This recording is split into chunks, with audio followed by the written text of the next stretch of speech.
Hello, everyone, and thank you for joining us for today's webinar. On March 23rd, the OECD will be releasing the latest results from the 2018 cycle of the Teaching and Learning International Survey, otherwise known as TALIS. This will be the second volume of results following the release of Volume 1 last year. TALIS is the OECD's way of taking the temperature of the teaching profession by asking teachers and school leaders about their working conditions and the environments of their schools and their classes. So today we're going to talk about the themes addressed in the latest TALIS 2018 results and what to expect from the new data, as well as providing an overview of what TALIS aims to do and what we learned from the data released for Volume 1 last year. Before we start, I want to apologize because our director, Andrea Schleicher, unfortunately cannot join us today because he's having connectivity issues from where he is. He's somewhere remote and he can't log on. So instead, I am joined by Pablo Fraser, who is an analyst for TALIS here at the OECD. During the presentation, do please feel free to send any questions you have at any time to the email address edu.contact@oecd.org, or alternatively, you can use the chat function in this webinar. Also, the PowerPoint that Pablo is presenting will be made available online. So, Pablo, over to you. Thanks, Henry, and welcome everybody to this pre-launch webinar. I'm really excited to share with you the upcoming content for the second report of TALIS 2018. So let me start by providing you with an overview about what TALIS is all about. And there's this famous motto or phrase that everyone who's involved with the education policy has heard before, which is the quality of an education system cannot exceed the quality of their teachers and principals. And we agree with this statement, certainly, but from our perspective, we would like to add as well that the quality of teachers and principals cannot exceed the quality of the training, the practices, their opportunities to collaborate and develop further, and their learning environments. And this is the area where TALIS seeks to be a contribution. Specifically, we like to tackle the concept of the professionalism of the teaching workforce. So we see this as the area where our data and our studies can really bring something to the table. So when we tackle this concept, I would really like to ask you to think about what are those elements that define a professional in any profession. And certainly some ideas can emerge from this reflection. We think of a professional as someone who has the ability to make decisions about the work. And for that purpose, he or she needs to have the necessary autonomy to implement these decisions, and someone that is able to contribute to the body of knowledge of the work. And for that purpose, they need to have the necessary quality training, both pre-service and in-service training, to do so. So those elements that we can think very general that defines a professional, we like to see them as well in our teachers and school leaders. And this desire to see these components of professionalism becomes more present nowadays, where we have these high expectations on the work of teachers and school leaders and schools in general. We have these high expectations for a school to prepare students for the demands and challenges of the 21st century. So, for example, we expect that instruction to the students be tailored to the needs. We expect teachers to be able not only to improve the cognitive achievement of our students, but also to prepare them to mature themselves in social and emotional skills and abilities. We also expect for teachers and school leaders to develop the necessary communication skills, digital skills, to prepare students to tackle the technological challenges that they will be facing. And we also expect for teachers and school leaders to be critical thinkers in their performance, that they are able to collect data on their work, reflect on what's happening, discuss what's happening, and change their practice accordingly. So this upcoming report that we have on TALIS seeks to contribute to these issues, to these challenges, to these demands, by providing information about how schools can enable teachers and school leaders to respond to these challenges by looking at topics such as working conditions, collaborative environments, appraisal system, and feedback opportunities. More specific, we see our data and the information that we derive from this data as informing different stages of the career pathway of both teachers and school leaders. Certainly, we see that our data can inform policies aiming at attracting and selecting high caliber candidates and what would be the best strategies to do so. But attracting and selecting good candidates is only part of the process because developing teacher and school leaders is also a crucial component, not only pre-service training, but also continuous in-service training. So we really need to develop a lifelong learning approach for the development of our professionals. Along with developing, schools should really be conceived as learning organizations that provide support to teachers through collaborative environments, through induction mechanisms, through mentoring mechanism. Along that, we really need to empower teachers because teachers need the necessary autonomy to make decisions about the work, to enact actions to really be effective. And finally, to keep teachers in the profession is an important consideration. And we can do that by acknowledging their efforts, but visualizing their efforts through effective mechanisms of feedback and appraisal system, as well as good working conditions. So we see that our studies can inform all these stages of the career pathway. So now we'd like to go through a quick overview of what are the main characteristics of the Teaching and Learning International Study, TALIS. So TALIS is a survey where we ask teachers and school leaders a series of questions regarding the work, the learning environments, their practices, and their opinions. So to this date, we have implemented TALIS in 3 different cycles. The latest one in 2018 counted with the participation of 48 education systems. Although TALIS is mainly aimed at lower secondary teachers, we also offer the option to countries to engage in this survey for primary and upper secondary teachers, and also to engage schools participated in the PISA study as well. So TALIS is a joint collaboration, it's a partnership between several institutions. The OECD, of course, coordinates this work, but we work really closely with all educational systems that participate in a study to examine what are their priorities, what are the topics that we would like to see emphasized in our survey. An international research consortium oversees all the technical aspects regarding questionnaire design, sampling, data collection, data processing, and analysis. And along with the European Commission and the teacher unions, we have several discussions on the topics to be prioritized and the direction of the analysis, and their input is hugely valued by us. So over the cycles, TALIS has been gathering more and more teachers participating in more and more countries. In this last cycle, we have been able to collect data of a sample of almost 250,000 of teachers from 50,000 schools.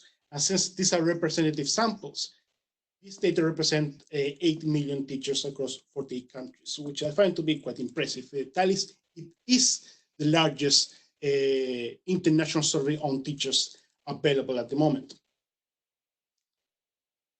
And for this cycle, we have data for, like I mentioned, 48 countries and economies. For ISCED 1 primary education, we have data for 15 countries. For ISCED 3 upper secondary education, we have data from 11 countries. And 9 countries decided to apply this survey to schools where the PISA study was also conducted. So you see from this map, the new countries that have decided to join the study, this new cycle in green. You see that in each cycle, we have expanded the scope of the TALIS survey. So what is new in this cycle? So in this cycle, we covered 11 themes that range from training, initial training, professional development, to teaching practices, professional practices, systems of feedback and appraisal, user satisfaction, human resources issue, leadership, both at the teacher and in the school level, and school climate. We also defined 2 new topics, innovation and equity and diversity, that we consider to be cross-sectional topics. This means that we see it in relation with the other topics defined here. So, like I mentioned, the innovation and teaching diverse environments are the 2 brand new thematic areas that we cover here, but we also seek to expand already existing themes. For example, issues related with initial teacher preparation, we like to expand that by also examining commitment to the teaching profession. Issues related with motivation to join the profession, teacher attrition or turnover, and career plans. We also expand a little bit the satisfaction questions by looking at the level of autonomy that teachers report having in their classes. Quite new to this cycle are items inquiring teachers about the levels of stress and overall well-being that they feel their work. We sense that this is a very important topic for having a sense of the overall working conditions. And furthermore, we ask teachers and school leaders about their perceived policy influence, where they feel that the voice is heard by stakeholders. By expanding these topics, we really want to get at is having an holistic perspective of the professionalism of teachers and school leaders. So with all this data that we gathered, we define 5 pillars of professionalism that through them, we hope to inform education policy. And these 5 pillars of professionalism are defined as the knowledge and skill-based dimension that both teachers and school leaders need to be effective in their work, is the ground foundations that teachers and school leaders need to carry on their daily task. We also see the concrete career opportunities. What are the instances of teacher for mobility that they have in place to grow in their work? We also see another dimension as the collaborative aspect, as the collegial aspect of the teaching profession, the support network that teachers have with their colleagues to continue to develop. The other dimension is the level of responsibility, accountability, and autonomy that teachers, the space of freedom teachers and school leaders have to enact on their decisions. And finally, the prestige and standing of the profession.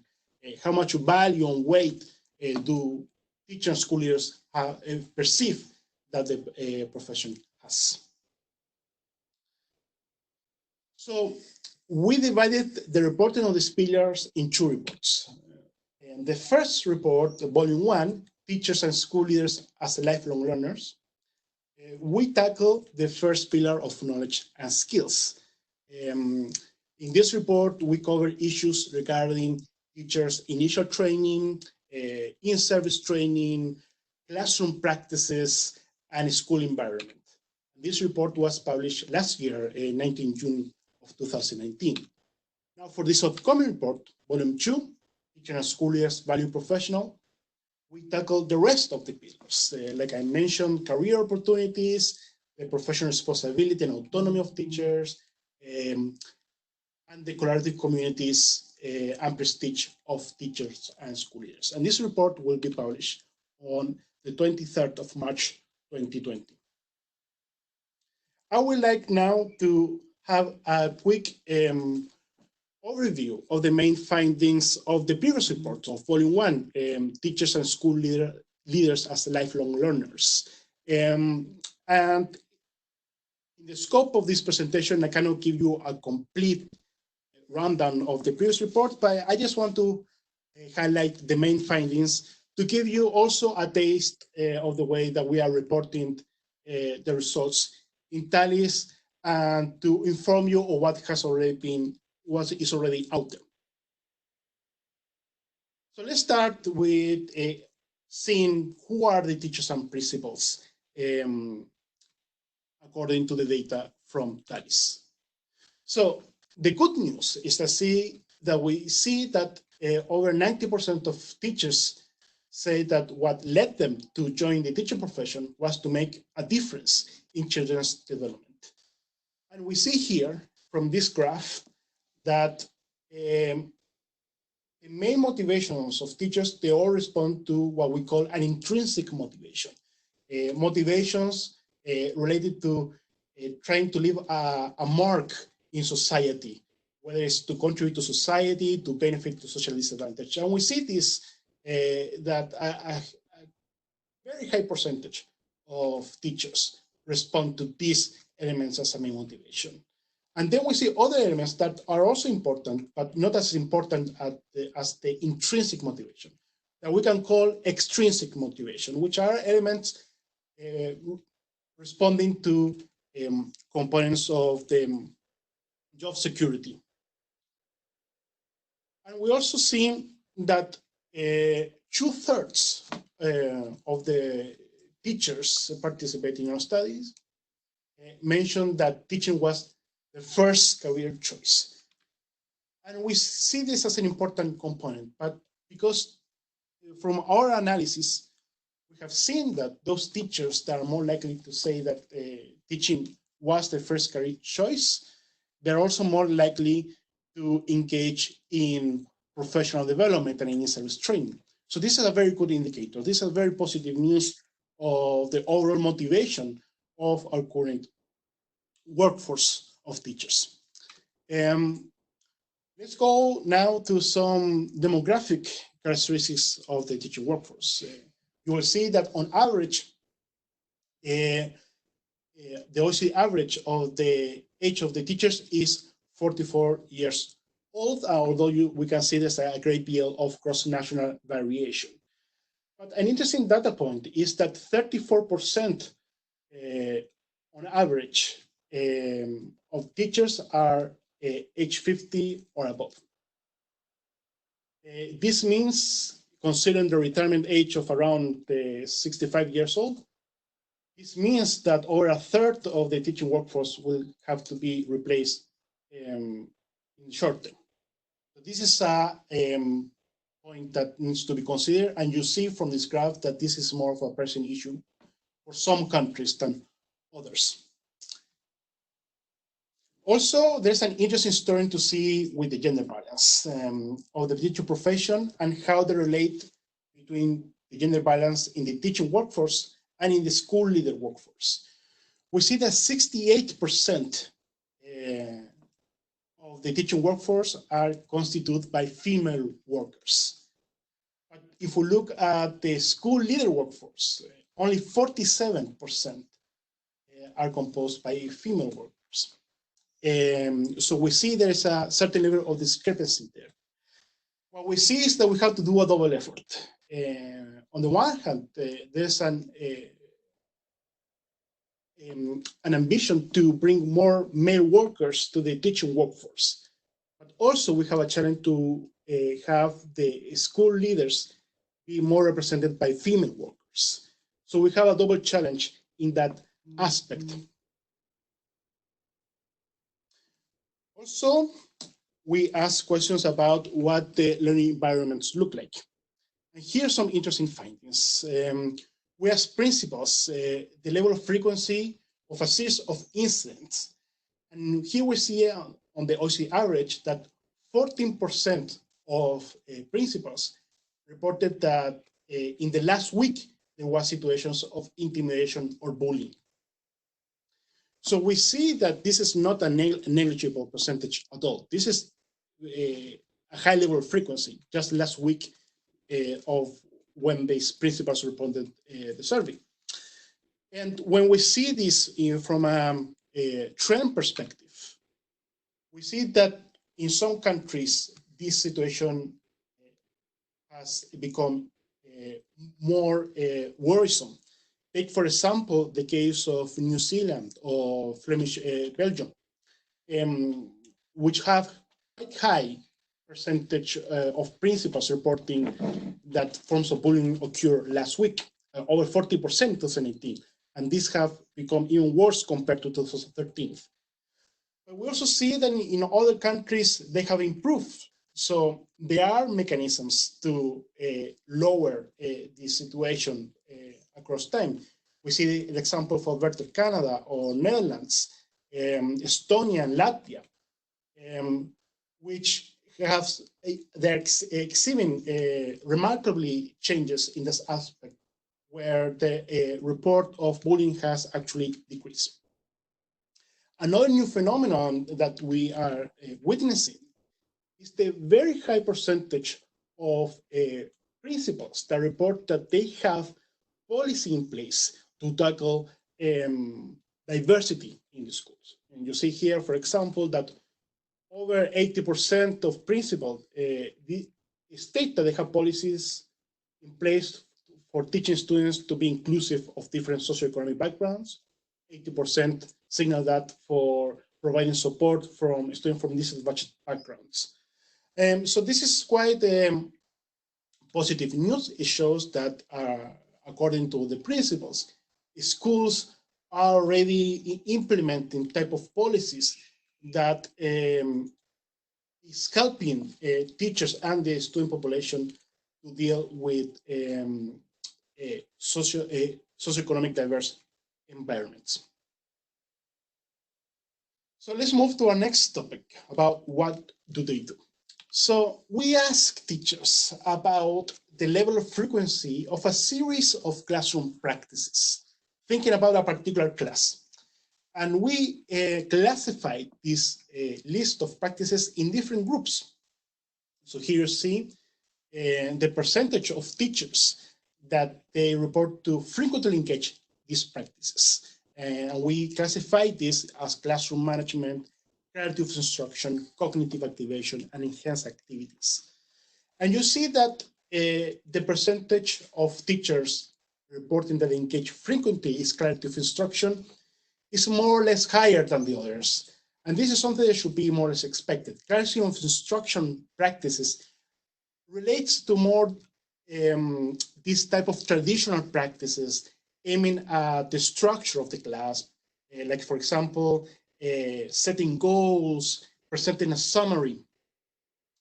But those practices aim at activating higher order skills in students, like cognitive activation or enhanced activities, are reported less often by teachers. This should not come as a surprise, because these are more demanding tasks. They are more demanding not only from the students, also from teachers, since it requires more planning and it requires more time investment in the class. So it's something more or less expected that these are not as often implemented. But let's see more closely of how teachers are dividing the classroom time. So on average across the OECD, teachers report to spend 78% of their time in actual teaching. So what did they do with the rest of the time? Well, 13% is spent of keeping order, and 9% is kept for administrative purpose. So 20% of the time of a regular classroom is used in non-teaching tasks. And it really calls attention, especially part of administrative issue. 9% is kept on administrative issue. And the question is raised whether we could be more effective in the use of time. If there's a way that we can trim down this percentage a little bit more and lower that a little bit more, so we can be more effective in the use of actual teaching in a regular class. We see there is also a variation on the amount of time that teachers spend on actual teaching across school characteristics and across teacher characteristics. We see that in schools that have a high concentration of students coming from socioeconomically disadvantaged homes, the amount of time that teachers spend in actual teaching is actually lower. They spend less time in actual teaching in this type of schools that have high concentration of students from socioeconomically disadvantaged homes. We also see that teachers under age 30, young teachers, and novice teachers, teachers with less than 5 years of experience, also spend less time in actual teaching. So TALIS allows us to identify these groups of schools and group of teachers that are in more need of support of on how to spend their classes in actual teaching. So that leads us to our next question on how teachers prepare to handle these challenges. And we see some very interesting results in this regard. We ask teachers about the specific content in their preserved training, and then we ask them, well, how prepared are you to tackle those issues that you are trained? And what we see here that's very interesting, that we see very high percentages across all these topics of teachers reporting that these elements were included in the pre-service. But when we ask them, well, are you prepared to enact on these topics that you were trained on? The percentage diminished. And I think a very clear example is, for example, with the topic of student behavior and classroom management. 81% of the teachers said, yes, I saw this in my formal education and training. I was trained on this, but only 39% feel well or very well prepared to tackle this issue. And we see this also in another aspect, for example, teaching mixed ability settings. Over 60% of teachers say they have trained this, but less than 30%, around 25%, said that they feel very well prepared for this. So it's very interesting here, and it really speaks about the need for a continuous support, of a lifelong learning support. It's not just sufficient that these components were included in the previous training of teachers, but we also need to follow up on teachers on these elements so they can boost their sense of confidence for tackle these topics in the regular classrooms. So one way of supporting teachers is through induction programs, whether it's formal or informal programs of induction, but help teachers prepare in the first steps in the new school where they are working. Unfortunately, we see from TALIS data that 62%, so almost 2/3 of teachers, said that they did not take part in any type of induction activities during the first step of employment. So we see here a vacuum of support for teachers, especially those that are trying to start in the profession. These results are supported by what we see regarding mentorship. Only 22% of novice teachers say they had an assigned mentor on average across the OECD. So this result shows that we have a challenge in front of us in the opportunities that we provide teachers, especially teachers beginning the profession, to become more effective teachers in their schools. Let's dig deeper into this type of training that teachers have along their career. So 90% of teachers and principals stated they attended at least one type of professional development session last year. And this is positive.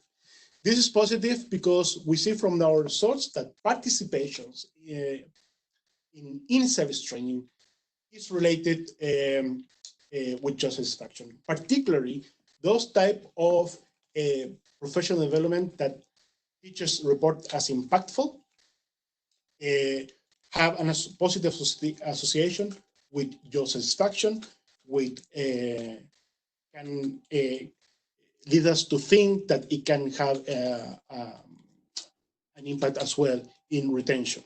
And what is an impactful professional development for teachers? Well, according to what is reported in TALIS, this is training that takes into account their previous knowledge, that it doesn't start from scratch, but acknowledge the previous development of the teacher, takes them into account, and further trains them. And what are the kind of professional development that teachers participate? Teachers and principals participate. You see that the type of professional development where teachers, where largest percentage of teachers state that engage, concern course and seminars attended in person, reading professional literature, education conferences. And these are good training opportunities. These have their place and objectives as well. But those more type of innovative professional development opportunities, those type of professional development activities that really allow us teachers to engage in deeper forms of pedagogies are reported less often. That's the case, for example, in appearances, observation, and coaching, which around 44% of teachers report to engage. And also more forward-looking type of professional developments, such as participation in online courses and seminars, are still quite rare. Only 1/3 of teachers and principals say they engage in this. And this type of professional development is important because it allows us also to accommodate to the flexible schedule of teachers and school leaders. So we still have some challenges in the type of diversity type of training that teachers and school leaders can access to. Another interesting area is asking what is the content of your professional development that teachers state that they engage in, and what is your current need for professional development. So we see that the participation in the most traditional forms of professional development is quite high. By traditional forms, I mean those related with curriculum and subject and content, such as knowledge, understanding of the subject field, pedagogical competencies in teaching the subject field, student assessment practice, and knowledge of the curriculum.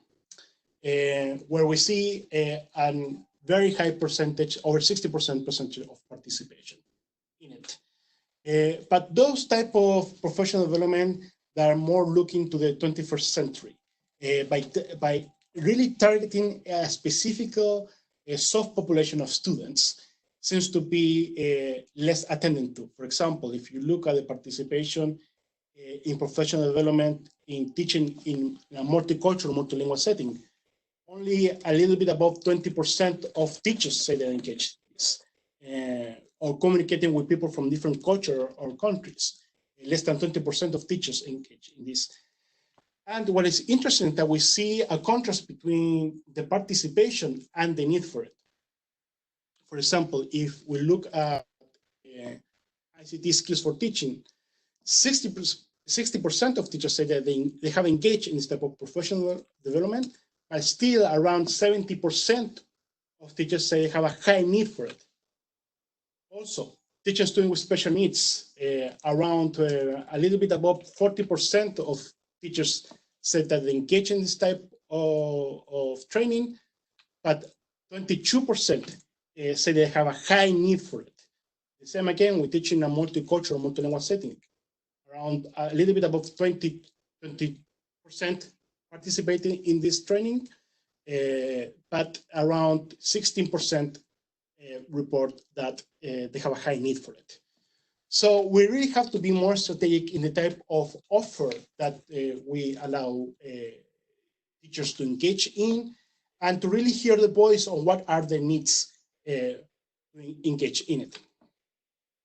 So those were the main findings that we had for volume one. I can only cover so much, so I would really like to invite you to explore more deeply the content of the previous volume and to see for yourself what are the results that we have there. Now, I would like to go through what is going to be the outline and the content of the comment report, teachers and school leaders as value professionals, which will be published on March 23rd.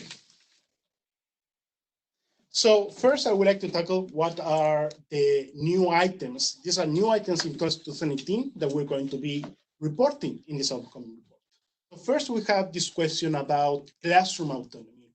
And this was a question that is new to the cycle because we felt that we really needed to get the teacher's perspective on the degree of control that they feel about their class.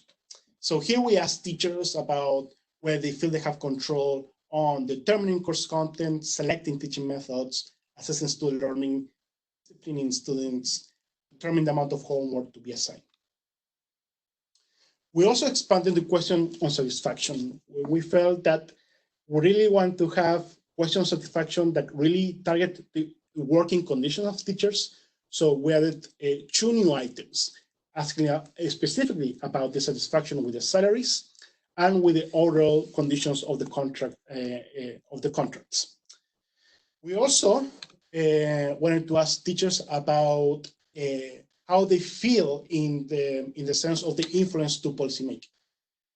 So we asked these 3 additional questions to teachers and school leaders about their views, whether they consider their views are valued by policymakers, whether they feel that they influence education policy, and where they feel that they value by the media, by the news media.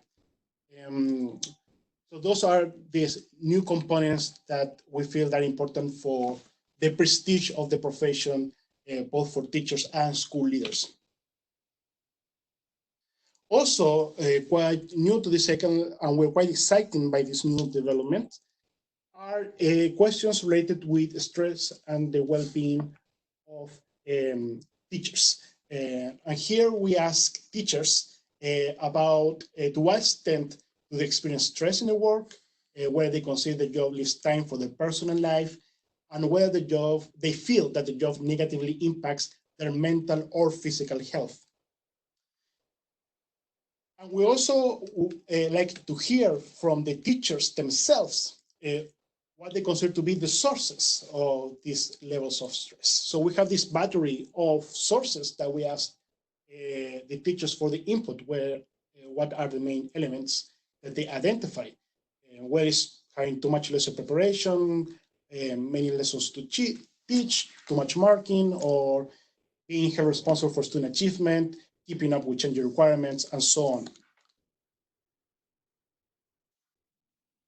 So now I would like to present you with the outline or what is expected for you to see in this report. So I'm starting with chapter 2 because the first chapter of the report is going to be a policy chapter or policy recommendation chapter, which is the OECD view of how our results could inform policy development. But the results, the empirical results are going to be presented from chapter 2 on. Chapter 2 is teacher and school leader as value professionals. And we start by looking at how teachers perceive that the profession is valued in society. Then we develop with some questions regarding how teachers, school leaders satisfaction with the work and with the current work environment and the profession. We also explore the levels of stress, these new items that I just talked about. And we also explore how the report of whether teachers like to continue, for how long teachers and school leaders would like to continue in their work, and how that relates with stress levels as well. Chapter 3 expands even more these issues of work conditions by looking at more objective indicators of working conditions, such as type of contract, whether teachers are working full-time, part-time, what is the extension of this contract, fixed term, permanent contract, and so on. In this chapter, we also look at the appraisal mechanisms. What are the mechanisms installed to acknowledge the work of teachers and promote them? And also, we explore at the overall perception of teachers about their, the conditions of the contract and their salary. Next, in the following two chapters, we really like to immerse in the type of support that the school can provide to empower teachers to really help foster their development. Chapter 4 specifically looks at the levels of collaboration within the school to improve teachers. We start by examining the different types of collaborative mechanisms that teachers have in place to engage with their peers and to improve their performance. We then link that to the levels of collegiality, the types of the quality of the relationships that are in place in schools and how that relate to collaboration. And the chapter concludes by looking at a specific type of form of collaboration from our perspective, which is feedback, and how feedback is implemented in a school and how it impacts different aspects of teaching. The last empirical chapter looks specifically at issues of decision-making and autonomy, both at the school level and at the teacher level. We also look at how school management is addressed by specific schools, and we conclude by looking at principals and teachers' leadership and their link with the overall valorization by policymakers and the media. So what's next? So like I mentioned, we are getting ready for the launch of this very exciting report, which will be on the 23rd of March, 11 a.m. Paris time. And on this day, we're going to launch the report. We're also going to make publicly available the full TALIS dataset with all the data concerning both volumes. We're also going to make available a TALIS Teacher's Guide, and this is like a type of summary of Volume 2 results, but specifically targeted to practitioners, to teachers and school leaders. We also have a policy insights brochure, which presents in a very didactic manner, in a summary manner, the main findings of both volumes, Volume 1 and 2. And we also will have other products for dissemination, targeting social media, such as videos, where we ask the teachers about the everyday life, that, which relates to the topics of TALIS, infographics, and others. But the work of TALIS regarding TALIS 2018 does not end here. We have an upcoming report specifically targeting the options of TALIS.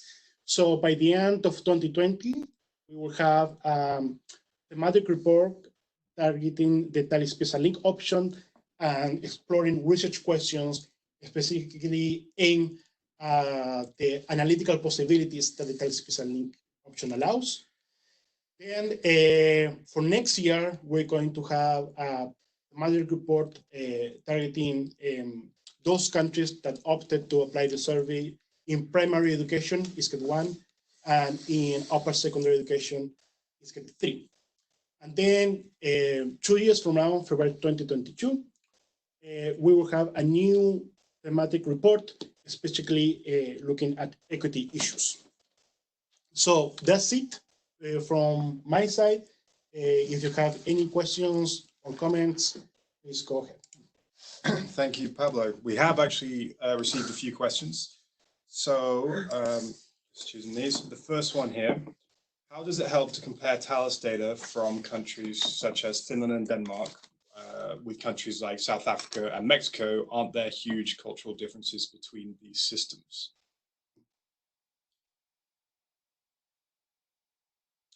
Okay, thanks.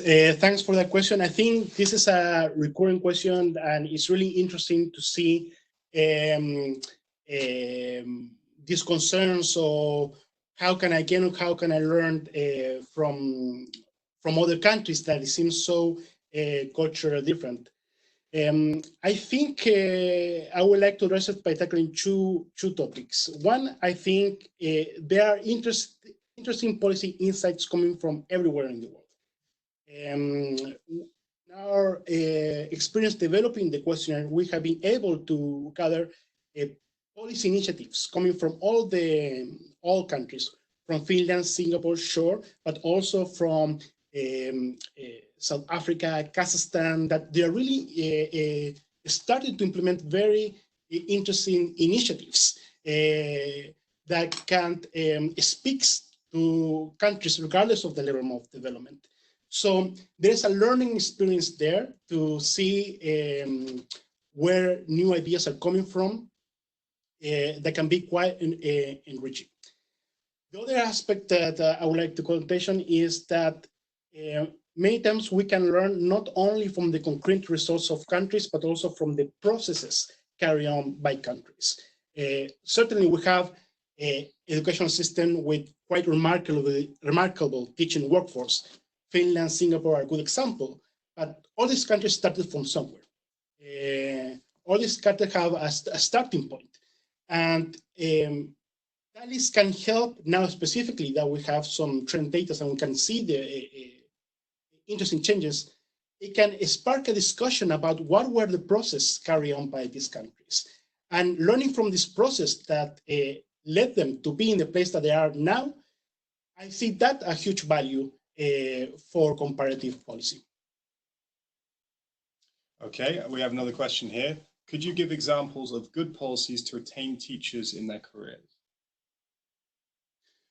I don't think it's the scope of this presentation to provide country examples at the moment. But what we have seen from volume 1 and what we have primarily seen from volume 2 is that establishing good career pathways, attractive career pathways, is a very good option to retain teachers. Many often we talk about working conditions, focusing mainly in aspects like, for example, salaries, which is an important element. But I think this is a very simplistic view of teachers and school leaders concerned that they only care about salaries. They also care to be engaged and stimulated in the work. So systems that offer the possibility of mobility, it can be vertical or horizontal mobility, are those systems that are more successful to retain effective teachers and school leaders. So that's what I can share at this moment regarding that. Someone has asked, do you have any data concerning the effectiveness of different types of professional development, e.g. one-day courses versus in-school professional learning communities? So the question of effectiveness is a little bit complicated because that is, well, it's cross-sectional data. So we cannot really make quite a strong effectiveness argument. What we do have is teachers' own perception whether training is effective or not. And we do have a breakdown of different types of professional development, whether they were school-based or not. So there is the potential of conducting this relationship of whether professional teachers found professional development to be impactful, depending on whether they attended a professional development that were based in schools or was not based in schools. Okay. Someone has said, teachers involved in policy making is interesting. What role do you see for teachers in that process?